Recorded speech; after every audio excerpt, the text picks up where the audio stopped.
Hola, hola. Gracias. Otra vuelta.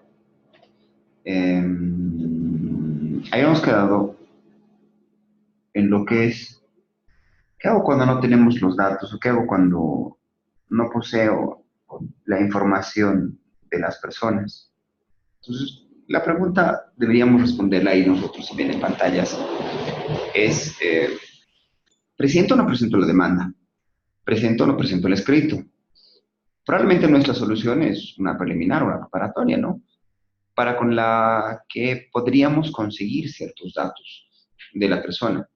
Podríamos dirigirnos al CERESI o al CEGIP. Como verán ustedes en la parte de la diapositiva, dice, hacemos conocer que no conocemos el dato actual, señor Pedrito Pérez, y solicitamos para el efecto los oficios. Y posteriormente se ha notificado por edictos. Recordemos que siempre existe la posibilidad o la forma de conseguir los datos de una persona, ya sea familiares, ya sean allegados, o sean evidentemente situaciones por vía de internet, ahora mucho más con las redes sociales, algún archivo o alguna situación de alguna institución, registros públicos, electrónicos. Muchas veces, muchas veces, vamos a encontrar algunos datos en los mismos juzgados. O sea que tendremos que direccionarnos o tendremos que ir nosotros a juzgados al sistema CIRE, que es ahora NURE, para que probablemente nos puedan dar ciertos datos. O sea, valga decir que siempre existe la forma de poder conseguir los datos. Ese dato jamás deberíamos olvidar. ¿Por qué? Porque si al usuario o al cliente le decimos nosotros no conseguimos o no poseemos los datos, entonces el usuario o el cliente se nos va a ir con otro abogado que probablemente con esa ductilidad que le estoy dando o estas habilidades o estos datos que le estoy dando, pues probablemente los va a conseguir antes que ustedes. Entonces es muy importante. No podemos decir que no tenemos los datos, siempre hay una forma de poder conseguir los mismos. Bien o bienes, no todos los procesos, perdón, no todas las demandas o escritos poseen bienes, no todos establecen bienes. Si ustedes leen a rajatabla el artículo 110 del Código de Procedimiento Civil, establece autoridad, sumosíntesis, demandante, demandado, y ahí vienen los bienes identificados con claridad. No todos los memoriales, no todos los escritos tienen bienes. Valga decir que no es una regla que todos los escritos o memoriales deban o tengan que tener los bienes. Entonces, si se fijan ustedes en el ejemplo que tenemos, no habla de ningún bien. Dice expresamente que se debe un monto de dinero de una cantidad determinada, pero no dice el bien. Entonces, nuevamente, no todos los procesos tienen bienes.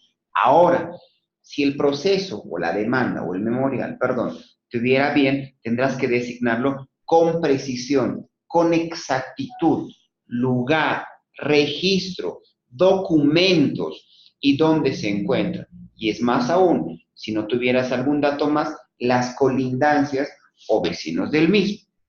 Ejemplo, cuando hablamos, por ejemplo, de la demanda de cesación de interdicción, tampoco tenemos un bien. La demanda de comprobación de unión libre tampoco tiene un bien. Entonces, el bien es algo físico, es algo que se describe en realidad. Ahora sí, la demanda de división de gananciales va a ser el prototipo o el ejemplo, igual que una garantía ejecutiva o una garantía coactiva de un bien, un auto, designarlo con precisión, un proceso coactivo o una deuda con título coactivo, lo designamos con precisión con el bien. Valga decir, si podemos leer en la diapositiva, dice folio real, número tantos, correspondiente al lote número tantos, manzana número tantos, la zona identificada y la superficie. Esa es la precisión con la que se debe redactar o debemos tener claramente establecido nosotros los bienes. Un auto, debemos tener el chasis, la placa, el RPA descrito claramente y evidentemente el color. Porque si no tenemos eso con claridad, probablemente en nuestra resolución de admisión nos van a decir, desígnese con precisión el bien o los bienes a los cuales usted está manifestando o está diciendo. Nuevamente, no todas las demandas tienen bienes. La solicitud, por ejemplo, de un proceso de sucesorio vía testamento. Aquí estamos poniendo como ejemplo un memorial o un documento en redacción notarial, que tampoco está señalando con precisión, ¿se dan cuenta ustedes? Los bienes, simplemente dice al fallecimiento de mi señor padre. Pero si tuvieras los bienes o tuvieras ciertos eh, bienes identificados claramente, entonces deberás determinarlos o deberás señalarlos tú con precisión. La parte más importante de un escrito es ese cuento, esa situación que tú le narras al juez, esa situación que tú le dices al juez, esa situación que tú le dices a la autoridad, cómo le estás contando. La relación de hecho es, como dicen usualmente, tú me dices los hechos, yo te digo tus derechos. A partir de ahí nosotros vamos a establecer una relación de confianza con la autoridad, de que nos va a creer, de que no nos va a creer, nos va a conocer si redactamos bien o no. Este es el epicentro de la redacción de los escritos. ¿Qué es lo que hacemos en primera instancia en la relación de los hechos? Identificamos los antecedentes. Establecemos, para eso las preguntas que habíamos al principio, temporalidad, por qué, cómo, cuándo, quiénes, quién vio, testigos. Debemos identificar claramente los antecedentes del hecho, limitarnos en tiempo. El ejemplo que les puse, y les voy a poner siempre, la obra no es perjudicial. Si demandas después de 2 años, pues has perdido el proceso. Si demandas después de 2 años, evidentemente no eres un buen abogado, porque te has equivocado en algo esencial. No puedes demandar una obra no perjudicial después del segundo año. Gran riesgo cuando no te has limitado en los tiempos. Si estás diciendo, se me ha falsificado un documento el 2005 y estás demandando recién ahora, pues para mí como abogado u otro abogado debe establecer una prescripción. Si tú dices, he prestado dinero hace 10 años y lo estoy cobrando el día de hoy, oye, qué pena, ¿no? Porque al final te has equivocado y no has establecido lo que es la prescripción. Los tiempos son muy importantes para poder realizar una relación. Enfócate en el problema solamente. No vayas por las ramas. Usualmente es lo que hace, en este caso, nuestro cliente, lo que hace la persona que viene a contratar tus servicios. Te dice, pero ha pasado esto así, pero también hace 10 años sucedido de esta manera. Con el respeto que nos merecen los clientes, no me interesa saber esto. Me interesa saber el hecho puntual, preciso. ¿Qué es lo que ha sucedido? ¿Me estafó, me engañó, me incumplió, no quiere salir de mi casa, etcétera? Lo demás no me interesa. No me interesa que hace 3 años no te haya pagado. No me interesa que hace 3 años también ha llegado borracho. No me interesa nada de eso. Me interesará como algo adicional pero no es lo esencial en el proceso o no es lo esencial en la demanda. Debo tener siempre un orden cronológico. Valga decir, si mis datos van a empezar a correr desde 2017, pues 2017, enero, febrero, marzo, 2018, 2019. No poder 2017 decir, también en el 2019 después volver al 2018. Ahí es la observación donde claramente el juez te dice obscuridad y contradicción en la demanda. Tu demanda está mal redactada, tu demanda es obscura, tu demanda es contradictoria. Te recomiendo siempre que utilices numeración o unas viñetas que puedan identificar cada punto que separa uno de otro. Uno, Juancito Pérez contrajo matrimonio con Juanita Pérez. 2, del mismo nació el niño que corresponde al nombre de Juancito de los Palotes. 3, sucede que hace un año entero nos hemos separado y ahora hemos decidido establecer el divorcio. 4, no poseemos, se dan cuenta, la relación es muy sencilla de poder hacerlo de esta manera, que cuando cuentas y dices, sucede que bla, bla, bla, bla, y al final es todo a simple vista de golpe, una relación de 20, 30 renglones que probablemente no los vas a entender y vas a confundir a la autoridad. Por eso utiliza viñetas. Enlaza cada numeración, redacción, que no sea confusa. Siempre utilizas conectores. Y ahora sucede cuando Esos son los conectores que debemos utilizar. Debes tener cuidado siempre en la relación números, cifras, fechas y años, lugares y personas. Dependiendo de tu posición, y esto ya es una cuestión muy personal, vas a poder establecer narraciones muy llorosas, exageradas o muy sutiles. Cuando me refiero a llorosas es cuando tú quieres llegar a la autoridad porque ha habido violencia contra la mujer, asistencia familiar que no ha sido pasada correctamente, te debes 5 años atrás y no te ha pagado, o exageras algunas cosas. Recordemos que los abogados no mentimos, solo exageramos algunas cosas y contamos nuestra visión o nuestra perspectiva de lo que estamos manifestando. Entonces, es sumamente importante tener eso. Fijaos ustedes en la pantalla y van a poder encontrar ahí una situación esencial de una relación de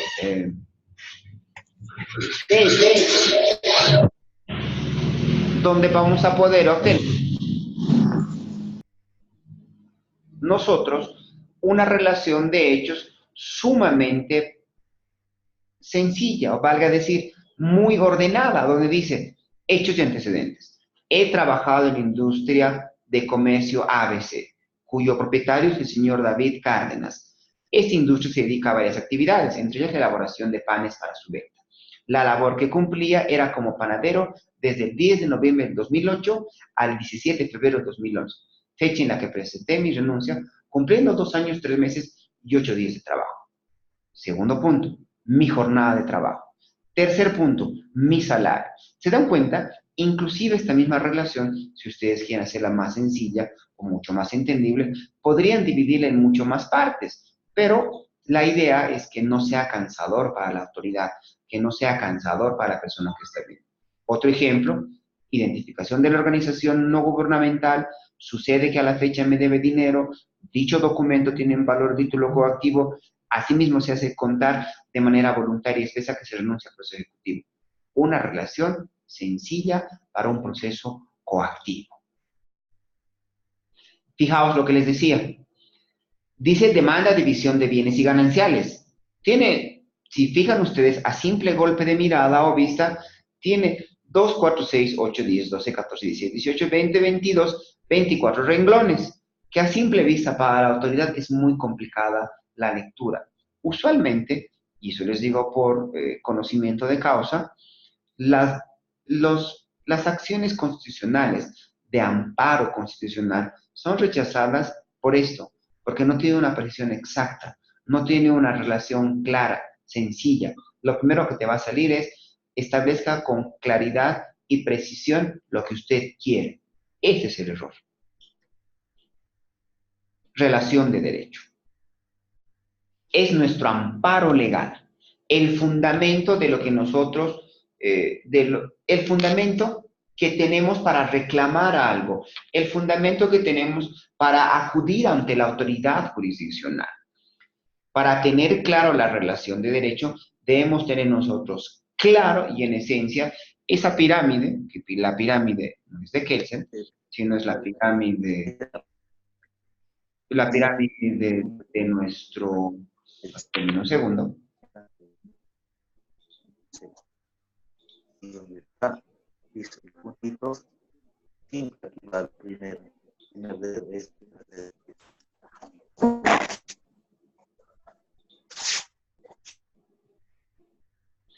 Bien. Continuando, bueno, esto no sé, ha habido un intruso en ese audio. Debemos identificar claramente la jerarquía o normativa de la ley, ¿no? Y ustedes siempre han escuchado que esta pirámide pertenece a Kelsen. Es falso, no pertenece a Kelsen. La pirámide pertenece a su discípulo Karl Merkel, que fue quien elabora la pirámide de Kelsen. Eso no quiere decir en ningún momento que la autoría de la degradación o la jerarquía normativa no pertenece a Kelsen, pertenece a Kelsen, evidentemente. Relación de derecho. Identificar la ley o normas, valga decir, una degradación jurídica desde la Constitución Política del Estado hasta una resolución o un decreto. Identificar el problema de nuestro amparo legal. Hay varias formas y varios estilos de citar la normativa legal o la normativa para basar un memorial o un escrito.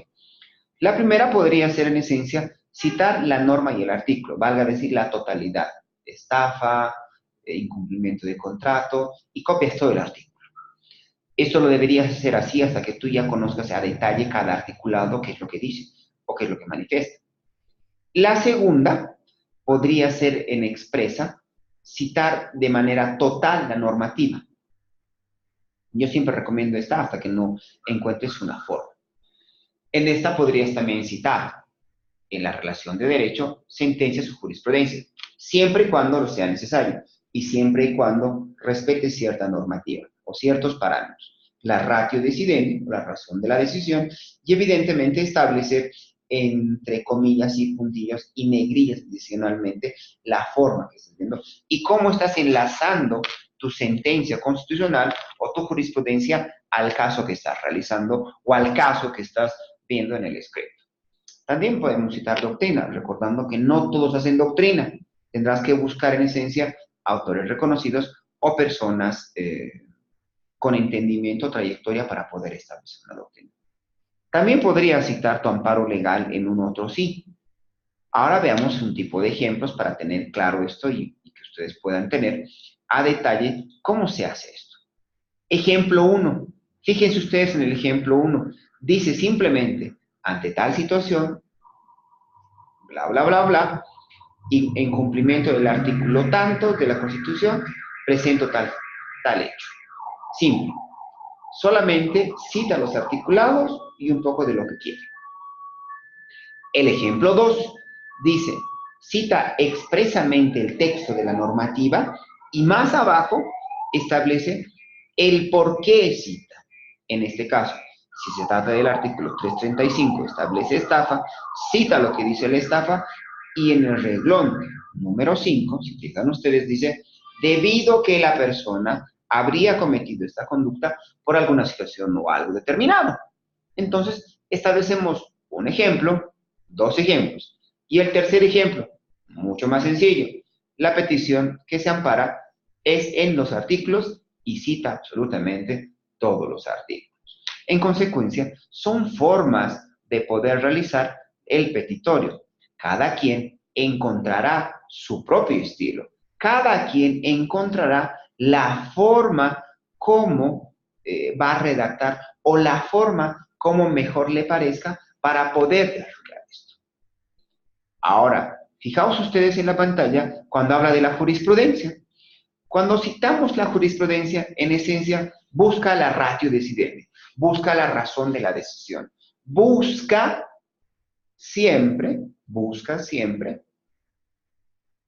lo que te sirva de la sentencia. Fijaos ustedes en la pantalla el resaltado con un verde claro que dice, el derecho de toda persona a un proceso justo, equitativo, en el que sus derechos se acomoden a lo establecido en disposiciones específicas para poder ver esto. ¿Ya? Entonces, si se fijan ustedes, es simplemente una ratio decidendi para poder realizar esto. Entonces, es muy importante la cita, siempre en negrillas y citar todo. Ahora recuerda, cuando citas jurisprudencia, no te bases en el Facebook, no te bases en libros. Ve a la página del Tribunal Constitucional, ve que la sentencia, que es la 418-2000, sea la correcta.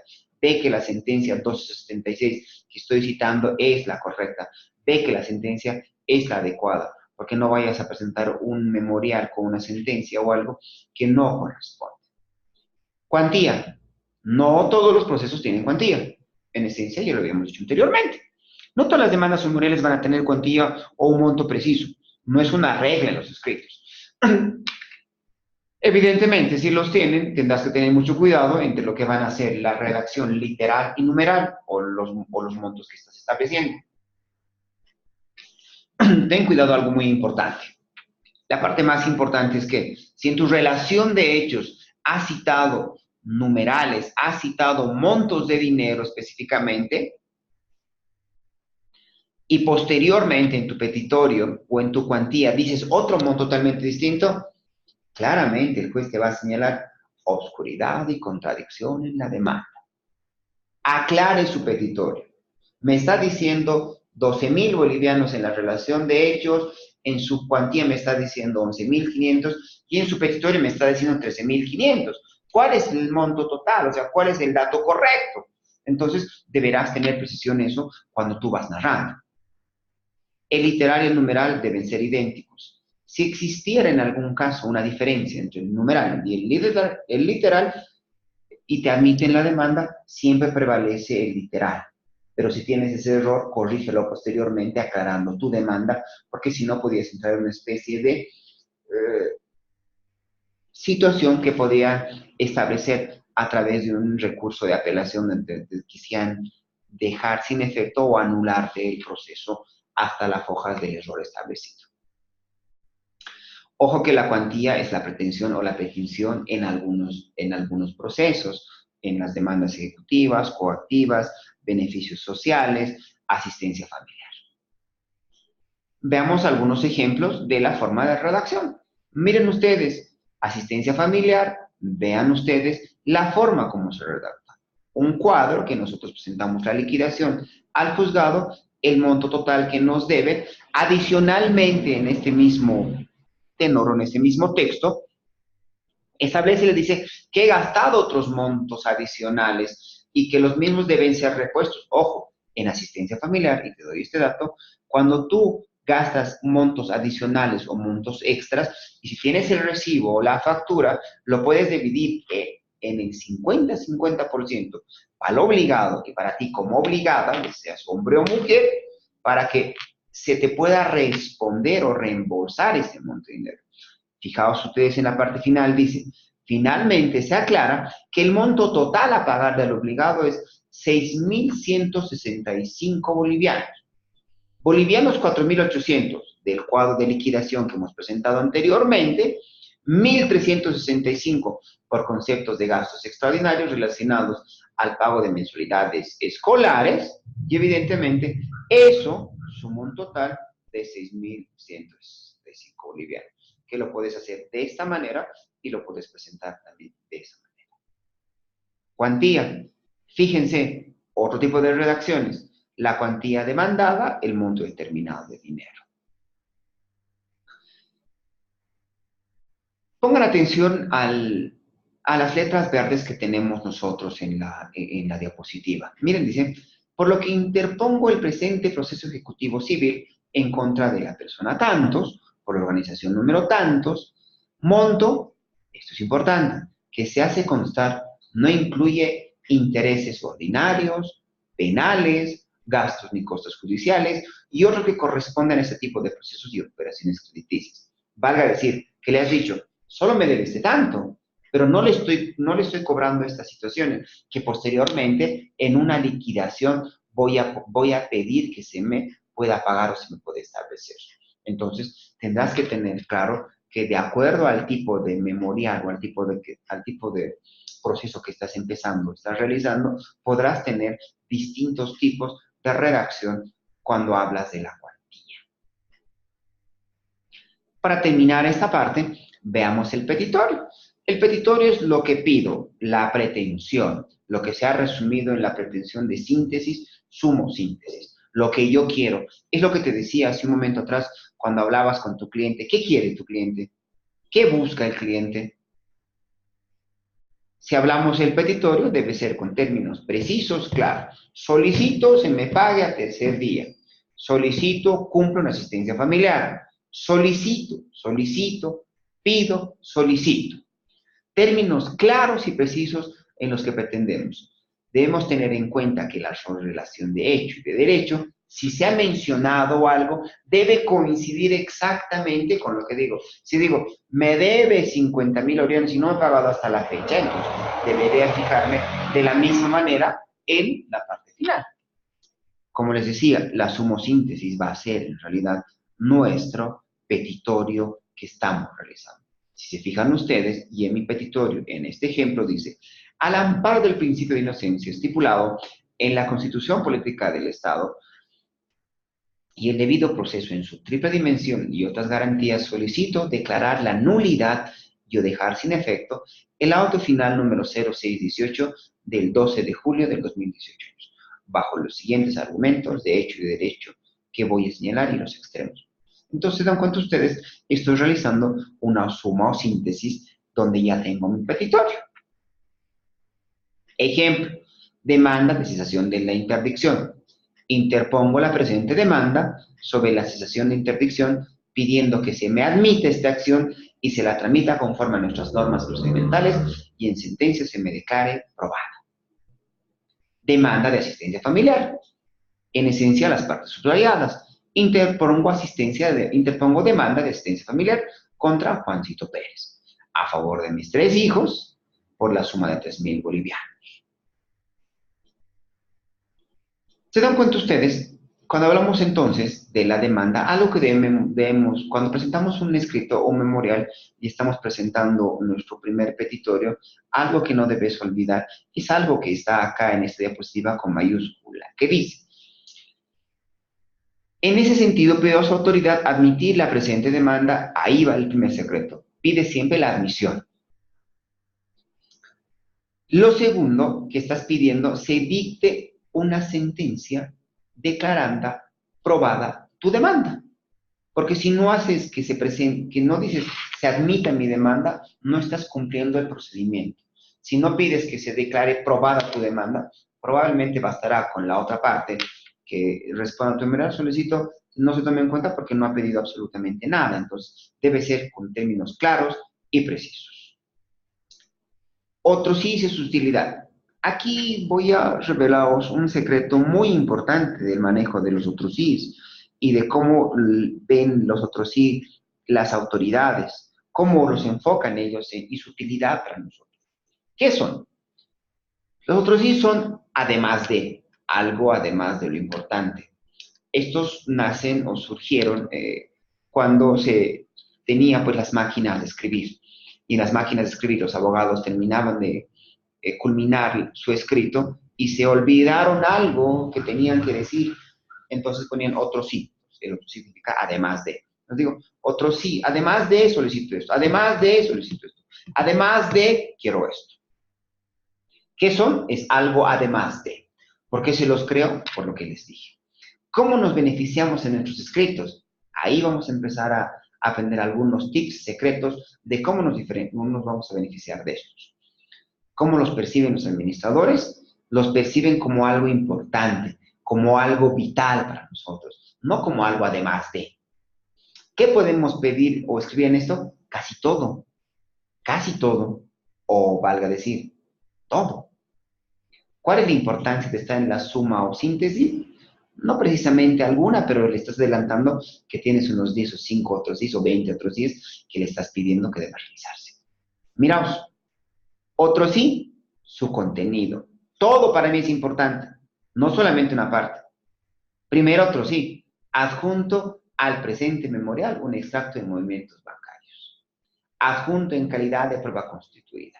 Adjunto en calidad de prueba testificada a las siguientes personas. Solicito, miren, estoy solicitando una medida precautoria. Honorarios profesionales, domicilio procesal. Miren ustedes, ¿qué puedo pedir los otros sí? Todo esto. Pido otro sí, se me admita la demanda. Otro sí, se notifique o se cite. Otro sí, la prueba que estoy presentando. Otro sí, testigos. Digo, tengo 10 testigos, son estos. Otro sí, peritos. Otro sí, domicilios. ¿Recuerdan el domicilio especial? ¿Recuerdan el domicilio real? Ahí está, lo puedes poner ahí directamente. Inclusive puedes poner acá los datos del demandado. Honorarios, suscribes iguala o arancel. Abogados, patrocinios, personería, lugar, fecha, firma, cita o reflexión que podrías tener. Para eso nos sirve. Todo eso puedes citar. Cuando hablas de un otro sí, en esencia, puedes citar absolutamente todo, puedes pedir todo. ¿Cómo lo ve la autoridad? ¿Cómo ve el fiscal? ¿Cómo ve el juez? ¿Cómo ve la autoridad? Lo ve como algo importante, como algo trascendental. Si tú pides cada situación en un otro sí, tenlo por seguro que el juez, el fiscal o la autoridad va a providenciarte uno a uno los otros síes. Te dice, Al otro sí primero tiene presente. Al otro sí segundo se tomará en cuenta. Al otro sí cuarto y quinto se tiene presente para fines correspondientes. Al otro sí sexto se tiene presente. Al octavo otórguese. ¿Se dan cuenta?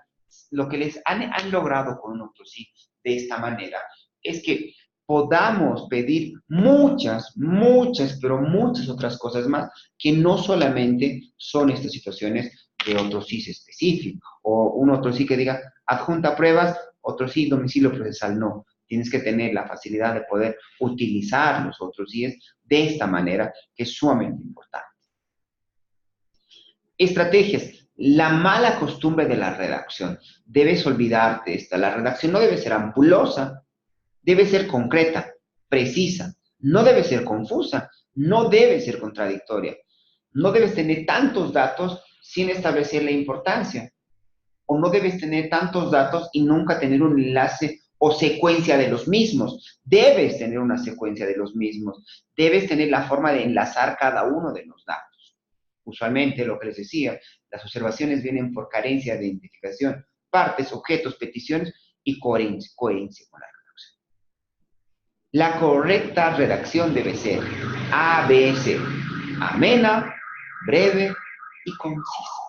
Amena porque le estás contando algo. La autoridad no sabe de lo que le estás diciendo. Va a aprender o va a tomar el dato de lo que tú le estás diciendo.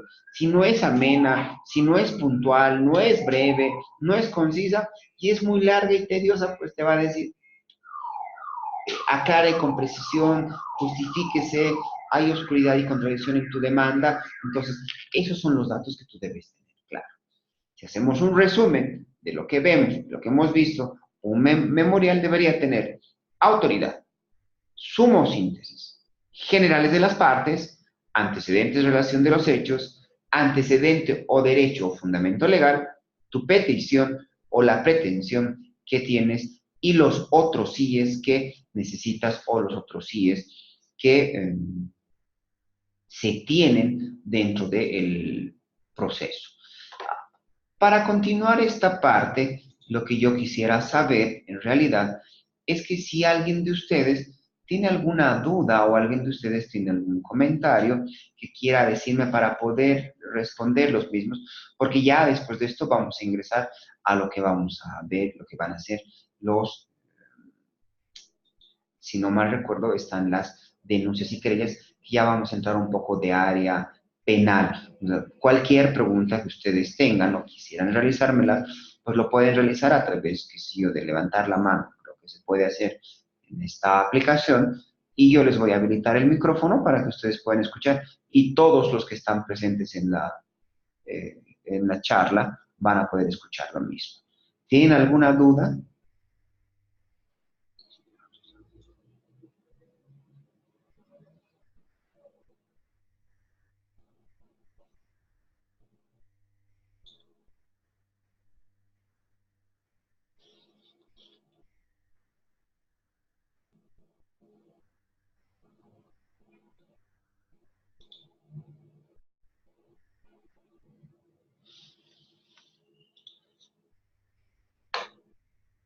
Nadie tiene dudas en absoluto. Me imagino que debe estar todo claro.